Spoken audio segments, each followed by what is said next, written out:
Hey y'all, it's Karina and I'm so excited to be here for another field placement vlog.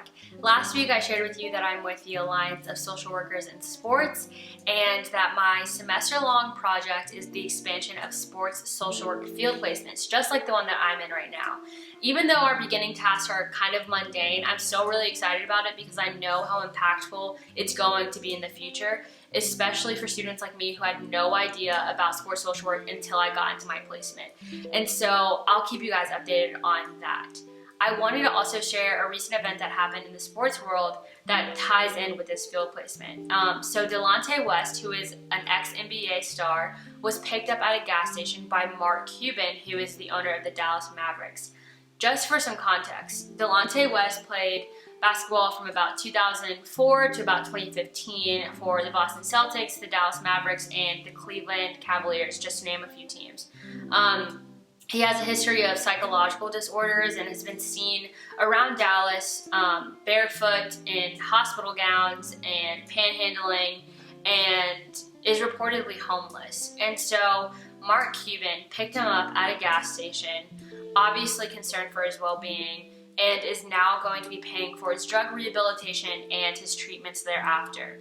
This is a really heartbreaking story, no matter if you're a sports fanatic or a social worker. This just made me think of the things that we talked about last week with the biopsychosocial exams and how we should be concerned with the whole person, the whole athlete.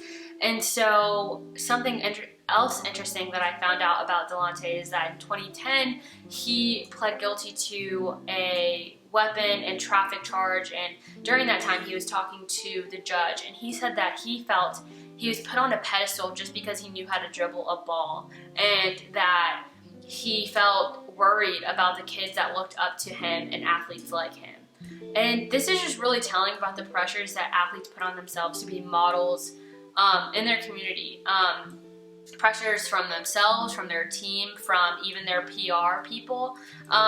It can be really challenging, and it can be a lot of pressure to put on someone to be a role model whenever they were not expecting to be one, especially whenever they're dealing with psychological disorders and just a lot going on mentally.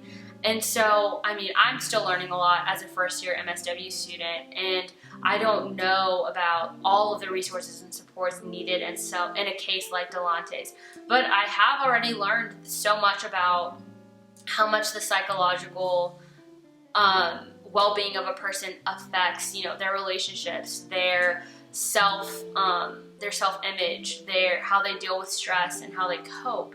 And so that just really had me thinking about Delonte West and the things that I've been learning in class.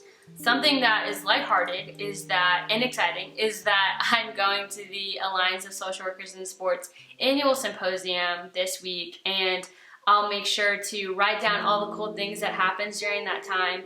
I'm excited to hear from professionals in the field and athletes and coaches, just to get a well-rounded view of social work in sports. And so last week, I left you with a stat to think on while we were cheering on our favorite athletes. And this week, I want to leave you with a professional athlete statistic. And that is that about 35% of elite athletes report having a mental crisis, and that can come out in eating disorders, depression, anxiety, so on and so forth. And so I just wanted to get you thinking about that. Again, how to be a better advocate for athletes. And yeah, I'll see you next week, and roll tide.